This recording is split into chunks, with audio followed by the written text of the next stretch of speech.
Hello, I'm John Schroeder. I'm a resident of Mariposa County, California, and I work for the Mariposa County Resource Conservation District. The district has prepared a series of video presentations addressing wildfire safety issues in the Sierra Nevada foothills, and this presentation is one of that series. In this particular one, we talk about driveways and access roads and their use when wildfires occur and when evacuation is necessary. If you follow our recommendations, you'll avoid the dangers that we sometimes find in such situations. Generally, the most common hazards are caused by flammable vegetation that's too close to road beds. This could be vegetation alongside the road or driveway or overhead. The access road shown in this slide is really a best case example. Very little fuel on either side of the road, and unfortunately, not all cases are this free of dangers, particularly in Mariposa County. As I said, the road shown on the first slide is a best case example. There is no fuel to speak of anywhere above or below the road, so there is little, if any, fire threat. The road shown on the left in this slide represents a worst case scenario. Anyone who traveled on this road during the fire might well have lost their life, burned to death in one of the automobiles shown in the right-hand image. This kind of situation can exist on public rights-of-way or on private access roads or driveways. Unfortunately, there are many bad case and worst case examples of driveways, access roads, and evacuation routes in Mariposa County. Those that exist on private property need to be dealt with by the owners. If you are an owner, this applies to you. Dealing with this situation could save your life or the lives of people living nearby. This presentation contains a lot of detailed information.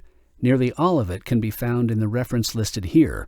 It is only 2 pages long and is in PDF format. I keep a printed copy in my desk drawer at home for quick reference, and I suggest you do the same.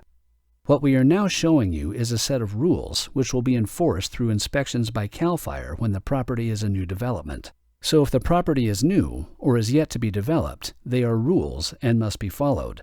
If the property has already been developed and the structures on it are pre-existing, then they are not rules, but rather strong recommendations. In either case, you don't want to experience what was shown on the previous slide.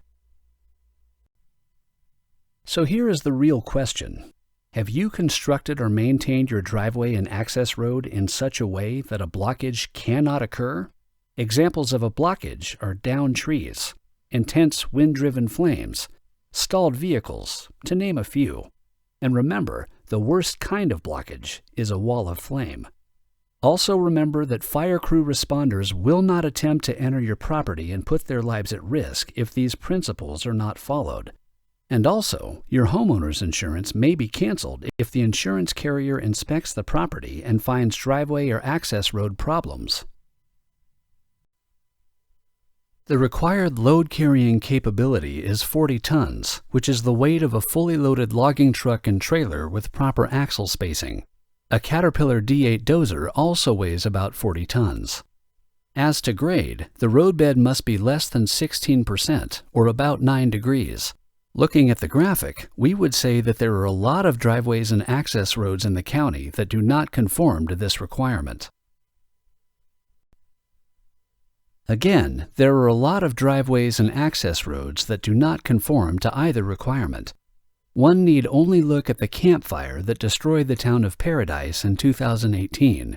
The access road clearance was insufficient, and the roads were death traps. A number of people died in their vehicles. It's important to note that 10 feet of outward clearance from the roadway may not be enough if your access road or driveway traverses a slope or hill. Here are some variables you should consider. The first is fuel load. 10 feet of outward clearance is not enough if the vegetation is too thick to walk through. Another variable is fuel type. 10 feet of clearance is not enough if the fuel is brush and is high and decrepit. Another variable is the uphill versus downhill factor. 10 feet of clearance is not enough if there is heavy fuel on the downhill side. Fire intensifies as it's traveling uphill. The last variable is slope. 10 feet of clearance is not enough if the downhill slope is really steep or if the downhill side descends for a long distance. Here, the roadbed is on a ridgeline. This is potentially double trouble if there is fire on both sides. Now let's address some specific cases for road design and construction. Access roads must contain at least 2 separate points of ingress and egress per development and must have a minimum of 2 10-foot lanes, not including shoulders. Driveways must contain a minimum of 1 10-foot lane and a turnaround at the end with a minimum 40-foot radius. Road width must occasionally be added to account for a tight curve radius. A radius of less than 50 feet is not allowed. A radius of 50 to 100 feet requires an additional 4 feet of road width. A radius of 100 to 200 feet requires an additional 2 feet of road width. One-way roads should consist of 1 10-foot wide traffic lane and must be less than 2,640 feet, or a half a mile, in length. Turnouts will be provided at the midpoint of one-way roads and driveways exceeding 150 feet in length. There is a maximum allowable length for dead-end roads, which varies depending on the size of the property. For parcels zoned at less than 1 acre, the maximum allowable length for a dead-end road is 800 feet. For parcels zoned for 1 to 4.99 acres, the distance is 1,320 feet, or a quarter mile. For parcels zoned for 5 to 19.99 acres, the distance is 2,640 feet, or a half a mile. And for parcels zoned for greater than 20 acres, the distance is 5,280 feet, or 1 mile. Turnouts must be provided at 1,320 foot, or quarter mile, intervals. Here are the requirements for gates.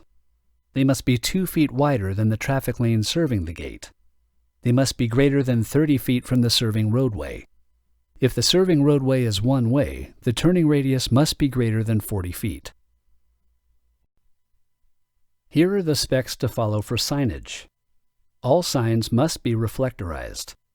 Characters on signs should be at least 4 inches in height and at least 3/4 of an inch in stroke.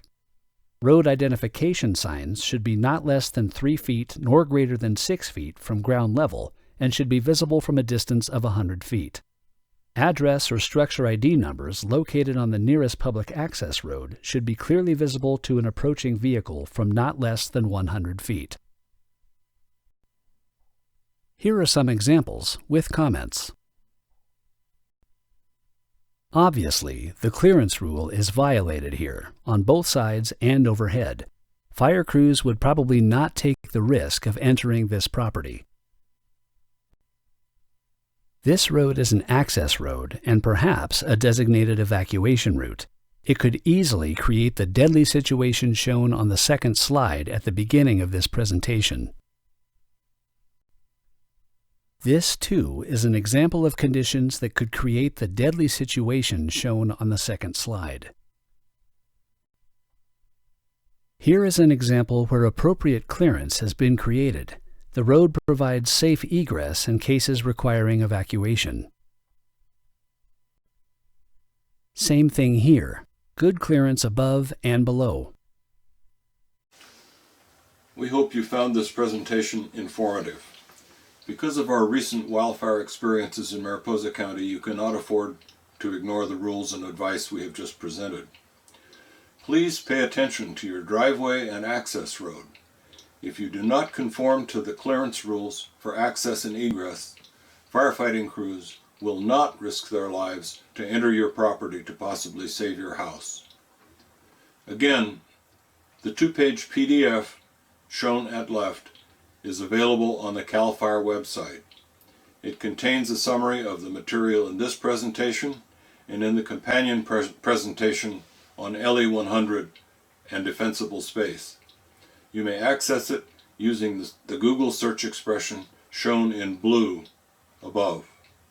I recommend that you do so, that you print it, and that you keep it handy for ready reference.